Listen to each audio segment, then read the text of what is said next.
Hello students, तो हमने dissolution chapter start किया हुआ है जिसका हमने ऑलरेडी 3 क्वेश्चन कर लिए। Simple dissolution, 1 partner, 2 partner. आज हमें जो क्वेश्चन करना है वो है ऑल पार्टनर्स का, यानी when all partners become insolvent. ठीक है, सारे के सारे पार्टनर्स इंसॉल्वेंट हो जाते हैं। जरा एक बार क्वेश्चन देखो। रूपाली, दीपाली, मिताली पार्टनर्स है, ये रेशियो है उनका। लाइबिलिटीज दिया है, क्रेडिटर बैंक लोन, लोन है सिक्योर्ड बाय स्टॉक, यानी स्टॉक से जो भी पैसा रियलाइज्ड होगा उस पैसे से सबसे पहले हमें बैंक लोन पे करना रहेगा। जो भी हमें स्टॉक से पैसा मिलेगा उससे हमें सबसे पहले अपना बैंक लोन पे करना है। उसके बाद अगर कुछ बचता है तो फिर वो हमें पार्टनर्स को देना है। नेक्स्ट इज इधर fix assets, goodwill, stock, bank and Mitali का बैलेंस हमें दिया है। On the above date firm dissolve हो गई है, सारी एसेट्स हमने बेच दी हैं। Fix assets, stock, realisation expenses, assuming that all partners are insolvent, realisation account बनाओ, पार्टनर्स कैपिटल बनाओ, बैंक अकाउंट बनाओ। और मैंने तुम्हें क्या बताया था कि जब इंसॉल्वेंसी के केस में ऑल पार्टनर इंसॉल्वेंट होते हैं तो एक अकाउंट रियलाइजेशन बनता है, दूसरा कैपिटल अकाउंट बनता है, तीसरा बैंक अकाउंट बनता है और लास्ट अकाउंट हमारा डेफिशिएंसी बनता है। यही बताया था। लेकिन हमें क्वेश्चन में दिया क्रेडिटर और बैंक लोन, तो हमें क्रेडिटर भी बनाना है और बैंक लोन भी बनाना है। ठीक है, और क्रेडिटर और बैंक लोन बनाने का एक एडवांटेज और भी है, अगर हम क्रेडिटर और बैंक लोन बनाते हैं तो डेफिशिएंसी अकाउंट बनाना इजी हो जाता है, वरना फिर हमारा एक स्टेप फॉरवर्ड बढ़ जाता है वर्किंग नोट का। ठीक है, क्लियर है? चलो एक बार आप क्वेश्चन स्टार्ट करते हैं। हाँ जी, ये देखिए जरा क्वेश्चन। सबसे पहले हमें क्या बनाना है? रियलाइजेशन अकाउंट बनाना है। हमने इधर रियलाइजेशन अकाउंट बना दिया। अब यहां पे जो ऑल पार्टनर इंसॉल्वेंट का केस होता है उसमें रियलाइजेशन में एक छोटा सा डिफरेंस आता है। स्टेप 1 हमारा सेम रहेगा, एसेट्स को ट्रांसफर करो। लेकिन यहां पे स्टेप 2 यानी लायबिलिटीज ट्रांसफर नहीं होती, लायबिलिटीज ट्रांसफर नहीं होती। डायरेक्ट हम क्या करते हैं? स्टेप 3 करते हैं, एसेट्स को सोल्ड कर देते हैं। उसके बाद स्टेप 4 क्या रहेगा? लायबिलिटीज पेड होता है, लायबिलिटीज पेड स्टेप। अब क्योंकि हमने लायबिलिटीज ट्रांसफर ही नहीं की है तो यानी कि लायबिलिटीज पेड भी नहीं होगा। लेकिन एक एक्सपेंस है जो मैंने आपको बोला था कि कंपल्सरी पे होगा, दैट इज रियलाइजेशन एक्सपेंसेस, क्योंकि वो पर्सन को तो हायर ही हमने रियलाइजेशन के लिए किया है ना। अब अगर हम लायबिलिटीज का पेमेंट नहीं कर पा रहे हैं और उसका भी पेमेंट नहीं किया तो वो पर्सन तो नहीं मानने वाला है। मैंने लिक्विडेटर को हायर क्यों किया था? ताकि बिजनेस के जितने भी डीलिंग था, एसेट्स बेचना है, लायबिलिटीज पे करना है, वो सारे काम करें और उसके बदले में उसको क्या मिलने वाला था? फीस मिलने वाला था। ठीक है, तो लायबिलिटीज तो हम यहाँ पे ना तो हम एसेट्स लायबिलिटीज ट्रांसफर करते हैं ना ही लायबिलिटीज का पेमेंट करते हैं, लेकिन रियलाइजेशन एक्सपेंसेस पे करना है कंपलसरी, क्योंकि वो पर्सन को हायरिंग ही हमने उस पर्पस के लिए किया था, तो उसका फीस हम नहीं रोक सकते हैं। ठीक है, यहाँ पे ये रियलाइजेशन में चेंज है, यहाँ पे लायबिलिटीज ट्रांसफर नहीं होगी और लायबिलिटीज का पेमेंट भी नहीं होगा। अब रीजन क्या है लायबिलिटीज ट्रांसफर ना होने का? हमें पता है कि ऑल पार्टनर्स, सारे के सारे पार्टनर्स इंसॉल्वेंट हो गए हैं। ठीक है, तो इतना तो हमें क्लियर है कि अभी पैसा तो बिजनेस में नहीं है और पार्टनर्स का भी उतना कैपेसिटी नहीं है कि वो लोग अपने घर से पैसे लेके आए, तभी तो इंसॉल्वेंट डिक्लेयर किया होगा ना। तो अगर बिजनेस में पैसा नहीं है तो लायबिलिटीज कहां से पे होगा? लायबिलिटीज पे नहीं कर सकते। तो इसीलिए क्या होता है, हमने यहाँ पे एसेट्स ट्रांसफर किया। क्या क्या था? फिक्स एसेट था, गुडविल था, स्टॉक था। Fix assets, goodwill and stock. ठीक है, लायबिलिटीज थी क्रेडिटर एंड बैंक लोन, वो हमें ट्रांसफर नहीं करना, क्योंकि सपोज करो, इमेजिन कर लो कि मैंने यहाँ पे ट्रांसफर कर दिया, क्रेडिटर कर दिया और बैंक लोन कर दिया, लेकिन पहले ही बिजनेस को क्या आ रहा है? लॉस आ रहा है। अगर मैंने क्रेडिटर और बैंक लोन इधर लिख दिया, इधर का बैलेंस बढ़ जाएगा, यानी क्रेडिट साइड का टोटल बढ़ जाएगा और क्रेडिट साइड का टोटल बढ़ने पे क्या शो करेगा? ये प्रॉफिट। पर एक इनसॉल्वेंट कंपनी को प्रॉफिट कैसे हो गया? समझ रहे हो ना? अगर यहाँ पे पार्टनर्स इंसॉल्वेंट है और इधर रियलाइजेशन प्रॉफिट शो करने लगे तो ये तो रॉन्ग आंसर आएगा ना। और ये प्रॉफिट शो किया क्यों उसने? क्योंकि हमने इधर क्रेडिटर और बैंक लोन ट्रांसफर कर दिया था, जबकि क्रेडिटर और बैंक लोन का पेमेंट करने के लिए तो मेरे पास पैसा ही नहीं था। इधर मैंने क्रेडिटर और बैंक लोन का पेमेंट करने के लिए भी तो पैसा होना चाहिए, पेमेंट करने के लिए पैसा है नहीं है, ट्रांसफर मैंने उसको कर दिया है, तो अल्टीमेटली क्या होगा? क्रेडिट साइड का टोटल बढ़ेगा और जैसे ही क्रेडिट साइड का टोटल बढ़ेगा वो हमें क्या शो करेगा? प्रॉफिट। जबकि हमारा बिजनेस इंसॉल्वेंट है और इंसॉल्वेंट तभी हुआ ना जब हमें प्रॉफिट्स ही नहीं हो रहे थे, हमारी कंपनी को लंबे टाइम से लॉस हो रहे थे, इसलिए तो कंपनी को इंस्टॉलमेंट डिक्लेयर किया था ना। क्लियर है बात? अभी रीजन समझ में आया? हमने यहाँ पे, मैं इसको एक बार इरेज करती हूँ सारे को, हमने यहाँ पे जो लायबिलिटीज हैं उन्हें रियलाइजेशन अकाउंट में ट्रांसफर नहीं करना है। क्यों नहीं करना? क्योंकि अगर लायबिलिटीज को हमने रियलाइजेशन में ट्रांसफर किया, यहाँ पे अगर मैंने क्रेडिटर लिख दिया और बैंक लोन लिख दिया, तो उससे क्या होगा, क्रेडिट साइड का जो टोटल है वो इंक्रीज हो जाएगा और क्रेडिट साइड का टोटल बढ़ जाएगा तो वो क्या शो करेगा, क्रेडिट ज्यादा है यानी credit all income and gain, तो वो शो करेगा इधर प्रॉफिट। जबकि business already all partners insolvent हो गए हैं, सारे पार्टनर इंसॉल्वेंट हो गए, यानी प्रॉफिट का तो दूर दूर तक चांस ही नहीं है कोई। ठीक है, हमारे पास लायबिलिटीज पे करने के लिए भी सफिशिएंट पैसा नहीं है। क्लियर है? तो क्योंकि हमारे पास लायबिलिटीज पे करने के लिए सफिशिएंट पैसा नहीं है तो हम उस लायबिलिटी को क्रेडिट साइड में ट्रांसफर भी नहीं करेंगे। अगर हमने क्रेडिटर्स को या लायबिलिटी को क्रेडिट साइड में ट्रांसफर कर दिया तो वो हमें प्रॉफिट शो करेगा, क्योंकि क्रेडिट साइड में हम प्रॉफिट्स लिखते हैं जबकि हमें कोई प्रॉफिट नहीं हो रहा है। आई होप सो आपको ये क्लियर हुआ होगा। ठीक है, चलो अब एक बार देखते हैं रियलाइजेशन अकाउंट को। हाँ जी, सबसे पहले क्या करना है, हमने एसेट्स ट्रांसफर करनी है, हमने कर दिया। गुडविल, एसेट, स्टॉक जो भी है, asset, goodwill, stock. Liability transfer होगा नहीं तो डायरेक्ट क्या करेंगे, फिर पे करेंगे। फिक्स एसेट्स क्या है, 180, फिक्स एसेट्स लिख दिया यहाँ पे 180। Stock 104, stock 104। Realisation expenses 6000। Realisation expenses मैंने आपको बताया तो पे करना ही पड़ेगा क्योंकि इस पर्सन को मैंने हायर ही उस पर्टिकुलर काम के लिए किया है तो इसके फीस को मैं नहीं रोक सकती हूँ। ठीक है, तो रियलाइजेशन एक्सपेंसेस मुझे पे करना है। हो गया डन, सारी एसेट्स ट्रांसफर, एसेट्स का पेमेंट, हमने डिफरेंस निकाला बोथ साइड का।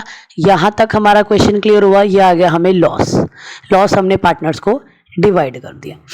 क्लियर है? अब यहाँ पे देखो, स्टॉक से जो पैसा मिला, स्टॉक से पैसा मिला था, हमें पता था स्टॉक जो चार्ज है बैंक लोन के लिए, स्टॉक से पैसा मिला 104,000, तो इसमें से पहले हम क्या पे करेंगे, बैंक लोन पे करेंगे। ये चीज आपको याद रखनी है। क्लियर है? चलिए अब आगे बढ़ते हैं। अब इसके बाद आता है हमारा partners capital account. Partners capital account का पहले हमने लिख दिया ओपनिंग बैलेंस। ओपनिंग बैलेंस, दो पार्टनर के ओपनिंग बैलेंस पॉजिटिव थे 60 एंड 40 और एक पार्टनर जो थी मिताली उसका बैलेंस नेगेटिव था, वो भी लिख दिया। फिर रियलाइजेशन से हमें लॉस हुआ था, वो भी लिख दिया। इसके अलावा यहाँ पे जनरल रिजर्व या profit and loss debit balance कुछ भी थर्ड चीज हमें नहीं दी है, तो हमें क्या करना है, डायरेक्ट डेबिट और क्रेडिट का डिफरेंस निकाल लेना है। रूपाली का डेबिट था 60, सॉरी रूपाली का क्रेडिट था 60, डेबिट हुआ 48, ये आ गया इसका 12। यहां पे हम लिख रहे हैं डेफिशिएंसी अकाउंट। डेफिशिएंसी क्यों लिख रहे हैं, क्योंकि हमें पहले ही पता है कि ऑल पार्टनर्स इंसॉल्वेंट हो गए हैं, यानी पैसा बिजनेस में फंड्स कम हैं। मैंने आपको बताया था कि ऑल पार्टनर इंसॉल्वेंट में बनता है डेफिशिएंसी अकाउंट। डेफिशिएंसी अकाउंट में हम क्या लिखते हैं कि बिजनेस में कितने पैसे की कमी है। ठीक है, अब यहाँ पे आप लोग बोलोगे मैम रूपाली का तो बैलेंस पॉजिटिव आ रहा है, क्रेडिट साइड ज्यादा है डेबिट साइड कम है, मतलब इसका तो बैलेंस पॉजिटिव आ रहा है। पर बच्चे हमें यहाँ पे बताया ऑल पार्टनर्स इंसॉल्वेंट, सारे पार्टनर इंसॉल्वेंट हुए, यानी इसका जो बैलेंस है 12,000 डेबिट मतलब पॉजिटिव आ भी रहा है, इसको भी हमें डेफिशिएंसी ही डिक्लेयर कर देना है। ठीक है, क्योंकि वो पार्टनर इंसॉल्वेंट हो चुका है।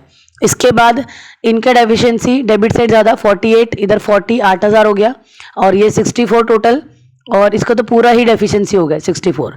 ठीक है, क्लियर? अब देखिए, अब हमारा बैंक अकाउंट बनेगा। बैंक अकाउंट में पहले मैं लिख दिया ओपनिंग बैलेंस 2000, उसके बाद रियलाइजेशन। रियलाइजेशन मतलब एसेट सोल्ड करने के बाद जो पैसा मिला था, एसेट सोल्ड कितना पैसा मिला था, 180 मिला था। फिर रियलाइजेशन, ये रियलाइजेशन कौन सा है, स्टॉक से जो वैल्यू मिला था। ठीक है, फिर बाय रियलाइजेशन, मैंने जो रियलाइजेशन एक्सपेंसेस पे किए थे। ठीक है, उसके बाद अब आता है लायबिलिटी। अब जो पैसा हमें मिलेगा, क्योंकि पैसा मतलब बिजनेस क्या हो गया, बंद हो गया ना, सारे पार्टनर्स इंसॉल्वेंट हो गए हैं, तो जब ऑल पार्टनर इंसॉल्वेंट हो गए तो पार्टनर्स को तो पैसा नहीं देना है। अब पैसा किसको देंगे, हम अपने जो लायबिलिटी है उनको। तो सबसे पहले बैंक लोन पे करना है। बैंक लोन का हमने पूरा 1 लाख रुपए देना है। क्यों देना है, क्योंकि bank loan secured by stock था। अगर स्टॉक से 50,000 मिलता तो बैंक लोन को वही जाता, पहले 60,000 मिलता तो वही जाता, पर अभी स्टॉक से हमें 1 लाख मिला है, 1,04,000 मिला है, यानी पूरा बैंक लोन पे हो सकता है। तो यहाँ पे ये है हमारा बैलेंसिंग फिगर। बैलेंसिंग फिगर मतलब जो आंसर हमारा, हमने दोनों साइड का डिफरेंस निकाल के निकाला है। पहले हमने बैंक लोन 1 लाख पे किया, फिर ये साइड का टोटल 286 और ये साइड का 106, दोनों का डिफरेंस निकाला तो क्रेडिटर का वैल्यू आया। ये भी हमारा बैलेंसिंग फिगर है। क्लियर है? फिर उसके बाद हमें बोला है क्रेडिटर अकाउंट बनाने के लिए। क्रेडिटर अकाउंट क्या है, एक लायबिलिटी है, ओपनिंग किधर से होगी, क्रेडिट से होगी, और डिक्रीज किधर से होगा, डेबिट से होगा। ठीक है, ओपनिंग कर दी हमने इधर से। फिर उसके बाद इनको क्रेडिटर को कितना पैसा मिला था, 180 मिला था, हमने वो 180 यहाँ पे लिख दिया कि इतने का इनको पेमेंट किया है। उसको देना था 240, दिया 180 है, कितने पैसा कम पड़ रहा है, 60,000। अब वो 60,000 देने के लिए हमारे पास सफिशिएंट फंड्स भी नहीं है, तो पैसा कहाँ चला जाएगा, डेफिशिएंसी अकाउंट में चला जाएगा। ठीक है, क्योंकि हमारे पास पैसा नहीं है ना उतना, सफिशिएंट फंड्स भी तो होने चाहिए उनको देने के लिए। क्लियर है? चलो अब देखते हैं आगे। बैंक लोन, यहाँ पे बैंक लोन दिया है। बैंक लोन का क्या है, ओपनिंग बैलेंस लिख दिया, लायबिलिटी है ना ये भी, तो ओपनिंग क्रेडिट से होगा, ओपनिंग बैलेंस लिख दिया। और इसका यहाँ पे कोई डेफिशिएंसी नहीं है। क्यों नहीं है, क्योंकि bank loan secured by stock था। स्टॉक का वैल्यू हमें 104 यूज हुआ था और लोन 1 लाख का था, तो सारा स्टॉक से जो पैसा मिला था उससे हमें सबसे पहले बैंक लोन का पेमेंट किया है, तो यहाँ पे कोई डेफिशिएंसी क्रिएट नहीं हुई। क्लियर है? इसके बाद हमारा बनेगा डेफिशिएंसी अकाउंट। अब एक बार डेफिशिएंसी अकाउंट देखो कैसे बनता है, देखिए जरा, ये है यहाँ पे हमारा डेफिशिएंसी अकाउंट। अब डेफिशिएंसी अकाउंट का कोई नेचर नहीं होता। डेफिशिएंसी अकाउंट रियल भी नहीं होता है, नॉमिनल भी नहीं होता है, पर्सनल भी नहीं होता है। तो इसको सॉल्व कैसे करेंगे? आप यहाँ पे देखो, पार्टनर्स कैपिटल अकाउंट क्या हो रहा है, डेबिट हो रहा है। पार्टनर्स कैपिटल अकाउंट डेबिट, यहाँ पे क्या लिख रहे हैं हम, टू डेफिशिएंसी। यानी अगर मैं इसका जन एंट्री बनाऊं तो जन एंट्री क्या बनेगा, partners capital account debit to deficiency. यानी डेफिशिएंसी क्या होगा, फिर क्रेडिट होगा। हम डेफिशिएंसी के क्रेडिट में जाएंगे और जिस पार्टनर का बैलेंस डेबिट था, किसका था, रूपाली का था 12,000, हमने यहां पे लिख दिया रूपाली 12,000। ठीक है, फिर यहां पे ये क्रेडिट हो रहा है, यहां पे पार्टनर्स कैपिटल अकाउंट हो रहा है क्रेडिट। यानी यहां पे मैं इधर नीचे कर रही हूँ एंट्री, यहां पे लिख रही हूं मैं 2, कौन कौन है, 2 दीपाली एंड 2 मिताली, क्योंकि ये लोग क्या हो रहे हैं, क्रेडिट हो रहे हैं। डेबिट कौन हो रहा है, डेफिशिएंसी अकाउंट डेबिट हो रहा है। ठीक है, तो डेफिशिएंसी अकाउंट के डेबिट साइड में जाएंगे। दीपाली कितने रुपए थे, 8,000 लिख दिए। मिताली कितने थे, 64 लिख दिए। ठीक है, अब और देखो डेफिशिएंसी कहाँ है, पार्टनर्स कैपिटल में तो ये 3 जगह डेफिशिएंसी था, वो हमने डील कर दिया है। इसके बाद डेफिशिएंसी दिया हुआ है क्रेडिटर्स अकाउंट में। क्रेडिटर अकाउंट के डेबिट में दिया है डेफिशिएंसी। अगर मैं इसका जन एंट्री बनाऊं तो क्रेडिटर क्या हो रहा है, डेबिट, यानी creditor account debit to deficiency, यही बनेगा। यानी डेफिशिएंसी अकाउंट क्या हो रहा है, क्रेडिट हो रहा है, उसके क्रेडिट साइड में जाओ, लिख दो इधर 60,000। चेक कर लो बोथ साइड्स इक्वल है या नहीं। अगर बोथ साइड्स इक्वल है, इसका मतलब आपका क्वेश्चन सही है। यानी कि ऑल पार्टनर्स इंसॉल्वेंट में अगर आपका डेफिशिएंसी अकाउंट इक्वल हो जाता है, दैट मीन्स आपका क्वेश्चन सही है। क्लियर है बात, समझ में आया? ठीक है, हमने पहले रियलाइजेशन बनाया। रियलाइजेशन में क्या चेंज था, यहाँ पे रियलाइजेशन में यहाँ पे ये चेंज था, देखिए जरा, कि हमने यहाँ पे लायबिलिटीज ट्रांसफर नहीं करनी है, हमने एसेट्स ट्रांसफर किया।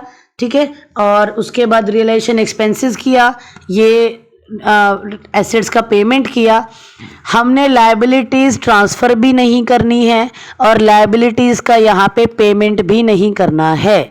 लायबिलिटीज का पेमेंट कहाँ होगा, लायबिलिटीज का पेमेंट होगा बैंक अकाउंट में। बैंक अकाउंट में पता लगेगा कि किस क्रेडिटर को या डेटर को हमने कितना पैसा देना है। क्लियर है? उसके बाद फिर हमने पार्टनर्स कैपिटल अकाउंट बनाया था। पार्टनर्स कैपिटल अकाउंट में इनके ओपनिंग बैलेंस लिखे, लॉस लिखे, ठीक है, एंड देन डिफरेंस निकाल दिया। उसके बाद बैंक अकाउंट, जहां से पैसा आया वो लिख दिया, जहां पैसा गया है वो लिख दिया। फिर जो आया डिफरेंस वो हमने इधर, ये भी हमारा बैलेंसिंग फिगर है और ये भी हमारा बैलेंसिंग फिगर है। इसको हमने पूरा 1 लाख रुपए इसलिए पे किया है क्योंकि ये सिक्योर्ड बाय स्टॉक था, यानी स्टॉक से जितना पैसा मिलना था सारा इसको जाने वाला था पहले। ठीक है, इसलिए हमने इसको पूरा पैसा दिया है। अगर ये सिक्योर्ड बाय स्टॉक नहीं होता तो इसका क्या ट्रीटमेंट होता, वो मैं आपको नेक्स्ट वीडियो में एक शॉर्ट वीडियो बना के सिर्फ उतना ही पार्ट बता दूंगी कि अगर पैसा सफिशिएंट ना हो तो कैसे डील करना है। ठीक है, एक शॉर्ट वीडियो में बता दूंगी, डिटेल पूरा क्वेश्चन नहीं करवाऊंगी मैं। ठीक है, नेक्स्ट है फिर क्रेडिटर अकाउंट। क्रेडिटर एक लायबिलिटी है, क्रेडिट साइड से ओपनिंग हुआ, पेमेंट किया, डेफिशिएंसी क्रिएट हुआ, एंड देन फिर हमने बनाया था bank loan account. Bank loan account का ये ओपनिंग बैलेंस था और स्टॉक का सारा पेमेंट यहाँ चला गया था, तो ये इसका पूरा पेमेंट क्लियर हो गया। डेफिशिएंसी अकाउंट बनाया, जो अकाउंट में डेफिशिएंसी डेबिट हो रहा था वो हमने डेबिट में लिख दिया, जो अकाउंट में डेफिशिएंसी क्रेडिट हो रहा था वो हमने क्रेडिट में लिख दिया। यहाँ पे पार्टनर्स कैपिटल अकाउंट डेबिट हो रहा था, यानी डेफिशिएंसी रूपाली का डेफिशिएंसी क्रेडिट होगा, मैंने क्रेडिट कर दिया। ठीक है, पार्टनर्स कैपिटल अकाउंट क्रेडिट हो रहा है, ये दोनों का यानी डेफिशिएंसी डेबिट होगा, मैंने ये दोनों का डेबिट कर दिया। फिर क्रेडिटर अकाउंट में क्रेडिटर अकाउंट डेबिट हो रहा है, यानी अगेन डेफिशिएंसी क्रेडिट होगा। ये बोथ साइड्स इक्वल है, यानी कि आपका क्वेश्चन सही है। ठीक है, होप्स आपको समझ में आएगा।